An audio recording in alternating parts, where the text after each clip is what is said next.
basically, we have rallies. It's very, we call it 4D filmmaking, where we invite the people watching the films to step into the story. Like, the story doesn't have an end, it doesn't have a third act, but it has some good music, but it doesn't have a third act. And so we need you to finish the story and help us get there. And so it's very much an invitation into not just this guilty moment in your life, but a lifestyle of global citizenship. So it really, we try to make it fun and adventurous and exciting. And it really has worked. And it's really become my life's work and everyone I work with. Yeah. Wonderful. Thank you very much. Luis? Okay, so it's time to ask them. It is time to ask them, I was just about to say. We would love to take your questions. No, one other question. I'm sorry. No, Oh, no, it's wonderful. I like what do you think we should do? Because it's an incredible panel, no? He was running a big studio. Romeo there is real life, was interpreted by Nick Nolte, showing the story. Showa is collecting all this information. Ted did not talk, but he is the only filmmaker who went to Darfur and filmed everyone. The victims, the rebels, the officers, the soldiers, the government, everyone. And Image of the Children is my dream, so it's really incredible. No, you saw it. It's not just a movie. What they invented is a model to transform a movie into action. And the question for you is, what do you think you could do yourself in your real life? You can do, because yeah, he like a big Little Schindler would be great, but I don't know if you can do it. 30 seconds will be great too, because your 30 seconds on this man was amazing. And I like that you had all the 100,000 hours, but the 30 seconds was amazing. And distribution is important. So we don't need one. So what are your ideas? It's a brainstorm, a collective brainstorm. Yes. We have no more micro. Is the only micro? Yeah, I'll Thank you very much for holding this very, very relevant conversation. These are the types of conversations that build civilization. And there are not many of those, unfortunately, nowadays. And of course, I understand by conversation the etymological meaning of it, which means to grow together. And we are growing together here with your examples. The question of how to drive action, this is very, very important. Sometimes the documentaries are wonderful. They are wonderful to generate awareness of the situation. But awareness is one thing, and action is another thing. Being myself the author of a feature-long documentary movie on creative leadership, I really believe very much in the educational power of movies. But at the same time, I realize that if we want to promote change, if we want people to move into action, if we need action in the world we are in, we need to do something else, which is to help, especially young people, to channel passion into individual projects and make those individual projects collective projects and learn how to move those projects into fruition and bring them into reality. And this involves a creative process that usually is not taught in our universities. And this involves a process of creative leadership, which usually is not taught. In fact, we cannot teach leadership, but we can learn it. So I think that this wonderful movie should be complemented with programs that would enact this, would invite people to live their own life, to invent their own life project, connect all those life projects in a synergistic way, because this is the only way we can really break the apathy and do something which is lasting and worthwhile. Thank you. Thank you very much for it. And I think, in fact, this panel is a group of leaders who are inviting you to work with them.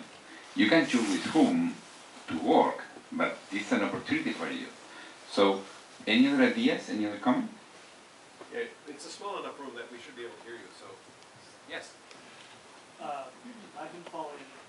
Can you introduce yourself? Dan, introduce yourself and tell whatever you want. Hi, I'm Deep Dad. I'm a master's alumni of Annenberg School, USC. I've actually been following Invisible Children since I was 18. some of the filmmakers were my camp counselors, and No, you came with them. You're a groupie. I'm a groupie. I am. San Diego. Okay.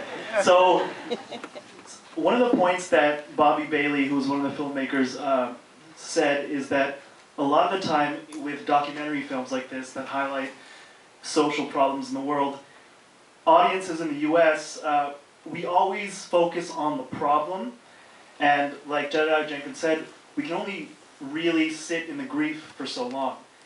I think that, Bobby said this, but I think that we need to highlight some of the solutions to the problems, show the story of success, because there's kind of like a missing third act in that we know what the problem is, we have started to take steps towards solving it, but we haven't shown U.S. audiences that these problems can and they do get solved. And I think that's really important for young people to know, because that's when they're going to want to be involved. So comments on that? Can I add to that? Exactly what you're saying, which is, it's so profoundly true, because young people specifically, they're in the spring of their life. They've got the rest of their life ahead of them, so they want to be taught a little bit of what's going on, and they want to be activated because the future is theirs to live in.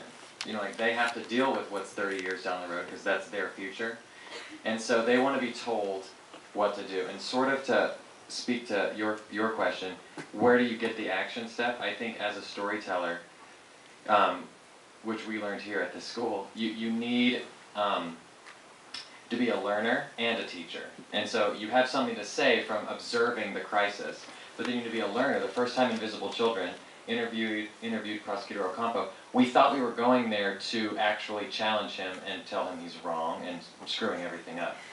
And through the course of the interview, we changed our entire idea of, oh, wait, this is the story we need to be telling.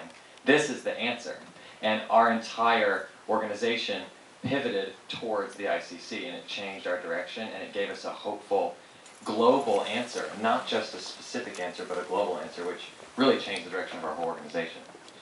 I'd like to throw the work we're doing on child soldiers. There's an argument to be made to be humanly engaged, individually. So not just engaged by joining an organization or sending funds or whatever, but individually humanly engaged. So as an example, it would seem to me that nations like ours, Canada, United States, and so on, that maybe we could create a rite of passage for those coming out of high school or undergraduates or technical schools. And the rite of passage is that underneath your bed, you have a pair of dirty boots that have been soiled on the earth of a developing country. Not necessarily one that's in conflict, maybe one that's been pulling out, maybe one that's simply in a different phase of development or reconstitution. But you went and you saw, you smelled, you touched, you tasted, you felt what is happening to that 80% of humanity that's in human conditions, and you come back with that pilot light lit, and through your eyes and that experience, you engage not only yourself but others in an action to humanize those others who are over there. They're just as human as us. A kid that I met in the middle of the genocide in no man's land, where they were using children to stop convoys, and was abandoned there. And I looked at that child with a loaded stomach and dirty and mangy and rags and starving, of course. And I looked into his eyes. And what I saw in the eyes of that little boy was exactly what I saw in the eyes of my 7-year-old son when I left for Africa. They were both the eyes of a human child, and they were both exactly the same. That kid is just as human as my son. And you can see that child now by Skyping him. You can actually Skype the world. You can actually create a human link. And through that, actually take actions and become an activist, individually and collectively. Yeah. I think what I do, because we have not a lot of time, and you have an incredible opportunity here, because it's the first time I identify like this. It's a unique panel. So we can discuss many issues, but I like if you suggest exactly what you can do. Because we don't need to have philosophy here. I like to have, I am working here. I need to move my court. So I need to explain to San Diego people what they are doing. I need someone explaining what happened in Uganda. I need to know, I came here because I like to invite you what you can do. You can do a video of your mother talking about what happened in Uganda. Maybe she had no idea, and then in 30 seconds you move her. Or you can take a part of Shoah or whatever. But can you tell me what you can do? That's what I like to know. 5 students saying what you can do, please. What you can do. First of all, thank you so much for being here. I'm Adam. I'm a freshman film production student. And what I want to do and can do as a film student is I want to tell stories about different injustices that occurred both within our local community of Los Angeles and across the world, and connect these stories to young people and inspire a generation where we are all aware of what is going on, can think about what is going on globally, and then we'll take action and steps on changing things and making this world a better place. Correct. What you can do? Hello. I really think we should bring. Who are you first? I'm Anne. I'm a senior, and I'm part of the STAND chapter here at USC, which is the Anti-Genocide Coalition. So I really think we should bring the partnerships between visual media and advocacy into the formal learning experience in the classrooms, because us students are really bombarded by a lot of things outside of the formal learning experience, and we learn to prioritize that as something really important. So if it's integrated into like the formal classroom setting, I really think we would pay more attention to it, and we'd have a lot more opportunities to network with other students. Good.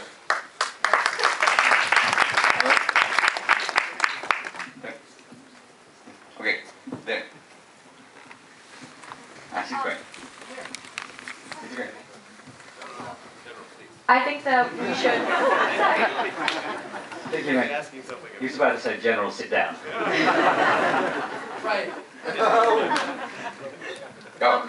Can you say who are you? Oh, I'm Morgan. I'm a student of IR, but I'm very interested in Invisible Children and all these great programs. And I went on the Cambodia trip with Problems on Passports with the Shoah Foundation, and I really think that that experience, the go put yourself in the boots experience and actually see what happened, is very, very important. And I think that there should be more opportunities, and especially for kids to get class credit and it's much more impactful to learn about human rights while you're there as opposed to reading in the classroom. So just more opportunities for USC to develop programs like this it's invaluable, because that is exactly what we need to do, is actually go there, see it, bring it home, write a paper, and then everyone asks us what we did and we tell them what we did this summer. Okay. Yeah. Hi, I'm Carolina. I'm a master's student in public diplomacy here at USC. And I think one thing we should do, as someone brought up, because there are a lot of survivors in the community in Los Angeles, is empowering these survivors to go from victims to survivors and to be able to tell the stories, but also to protect their confidentiality. So for us, being aware that this community is in our city and lend our hand to them as needed, I think that's one thing we could do. Yeah. But here in public diplomacy studies, I think there should be volunteers to go to UN, interview diplomats, and do a comic movie. It would be very fun.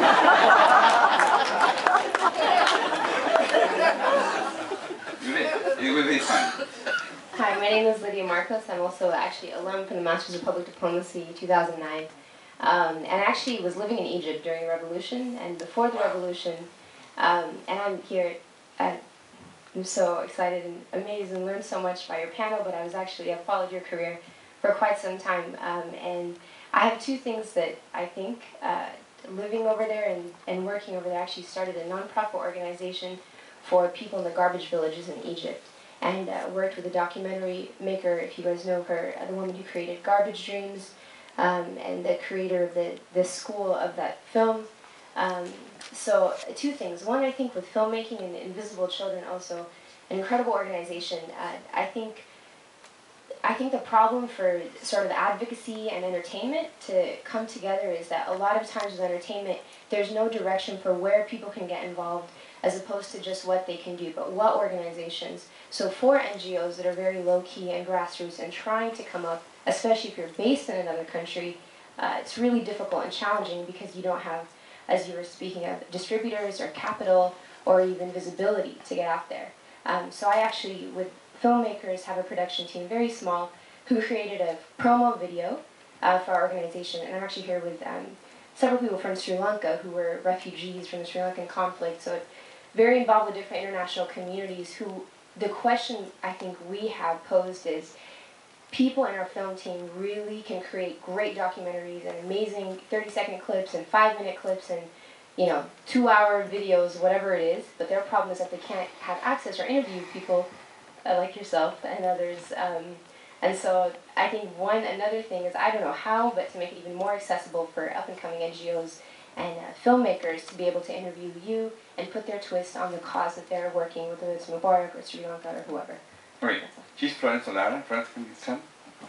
She's Florence Solara. She's the public information of the Office of the Prosecutor, so you have to call her to get the interview, okay? But talking about the law, here also some lawyers, because it's very interesting. There are many Sri Lankan people making demonstrations in the corner of my office, asking us to intervene. And I like they are coming to us, but I cannot intervene without a UN Security Council referral. So they maybe what you can do is also connect with the legal people here to advise them, and what they can do is go to the corner of the UN and talk to the ambassador of the Security Council, because without them referring the case to me, I cannot do it. So that's why maybe you see lawyers sometimes we are useful. We can help you to understand where you have to lobby, and then maybe it's not just interview the victims. I really believe, I make a joke about UN people, but you should interview them. You should know who are they. And then you can also do 30 seconds about the ambassador of the different countries or the legal advisors of the different countries, what they think, and also would be very useful. No one is thinking on that. There is a coalition for International Criminal Court. The convener was a human rights activist in Denver. And he said, when I was lobbying in Denver Congress, were 600 groups lobbying the Denver Congress. Then I went to Washington, where 200,000 groups lobbying. And then I went to Security Council, there were six groups lobbying. So no one is understanding there's a global system, and in some areas, like referring to the Sri Lanka case, is Security Council good job. But Steve, you want to say something? I just wanted to say, I've been thinking about our conversation involving 30 seconds. And the more I think about it, the more I think I may be wrong. And I'll tell you why. I think one of the distinctions that has historically existed that is going to disappear is the difference between news and, say, documentaries. We now live in a news cycle that is continuous, and we were talking about Human Rights Watch. Human Rights Watch has now the capability of, and the necessity of operating on a 24-hour basis. They no longer operate on the basis of 7 hours or what it used to be, so that they would make the morning news or the evening news. And they've got to have somebody who can interpret in more than one language what is going out as news, and somebody that can answer questions about what does it mean. And I think in the world as it evolves, there's going to be a blending. And in answer to your question, I think what can you do as individuals? I've noticed, and I think it's a thing that's going to happen in the future. The real question is how can you get people to know that the material is available. I've noticed that in the local stations in the Los Angeles area, some of them in their newscasts solicit material sent on camcorders or disc or whatever they wanted. So if you were to see something, if you were to see some hate crime being committed, you actually could send it to them for their use. and that could be less than 30 seconds. Yeah, even shorter. I just have to say, you know, you have hopes organizing an event like this that you might change somebody. But I never expected that it would be you, Sid. You come round on the 30 seconds. It's You don't wonderful. know me very well. And me. I'm thinking about the formal education route. We are creating the Show Foundation a platform, which is actually in closed beta phase right now. It is a formal tool for teaching in high school how to take from the archive. 1,000 testimonies are available online for use in high school, and teaching the skills of making a film and publishing that to your peer group. Why me? Because what I'm going to do as a result of this, I'm going to extend that, create some internships for you guys to come and use the builder that we have to create the context in which those young people will learn. So if you've got a story that you think we should be telling, then I invite you to come and see me, and we'll create those lessons for high school. But when you're talking about people, but Sri Lankan people, they have no, they have a voice, but they have no institutional place to put it. Can you include in the show archive for the people of Sri Lanka? The archive itself, when it comes to teaching, what we're looking to do is turn that content into social action, because our principle is this. It fits in so well with Invisible Children. We can talk about political will. Political will not change. It is what it is. What we need to do is change political conscience, and that happens as a result of a change in social conscience, which is the mechanism we just saw. And the unit of change there is the individual. So those lessons are all about empowering the individual student with the power to tell the story in their own words. And whatever that story is, that's the story that gets told. So of course, it's open to any of those stories to be told. Okay. The microphone. Okay. Here. I'm sorry. Well, go ahead, and then I'm a public general, and I came here many times. And I'm Japanese, and recently we have a big earthquake. And thank you very much for your cooperation and helping us. And now, very interesting to me now is local travel agency has a new package, travel package to Japan. It's a people who want to volunteer over there, they're gonna have a travel package like that. So this might be, people going to involve in the locally from here. To go to Japan. Yeah. Okay. I think it's very So interesting. we have many opportunities here. Go. Thank you. Hello, thank you for this wonderful panel. I'm Alison Demdy-Chantal, and I'm a professor in political science.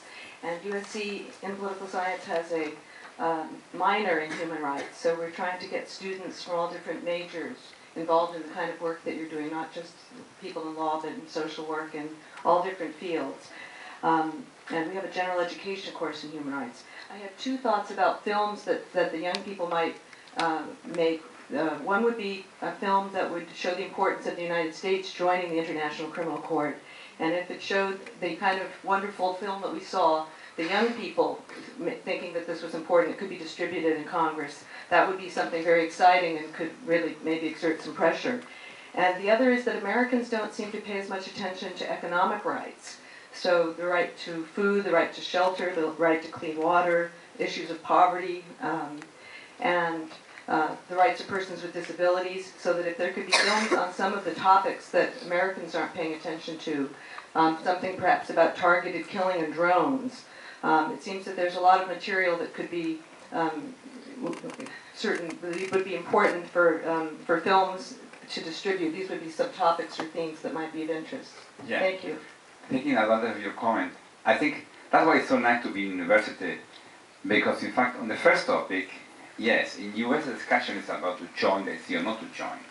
In fact, my suggestion is first, can't you discuss to amend a law called the Patriotic Act, which is preventing you, because in the Bush administration, not in Obama, in the Bush administration, they decided that the pragmatic approach, that's why they accepted to refer that full case. And they said, we will support the court when, because they say, look, basically all our allies are members of the Court.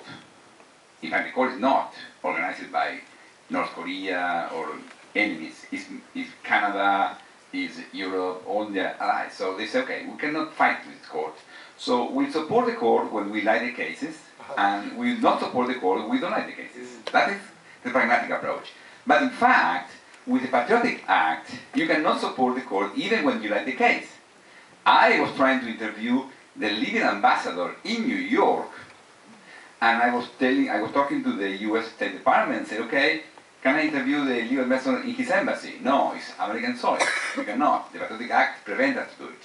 So okay, I will do it in UN building. It's still UN soil. So I could not do it. So political science people have to help the student to focus in the real issue. It's not about joining the Court. It's expose what is the Patriotic Act first. And I forget the second question, but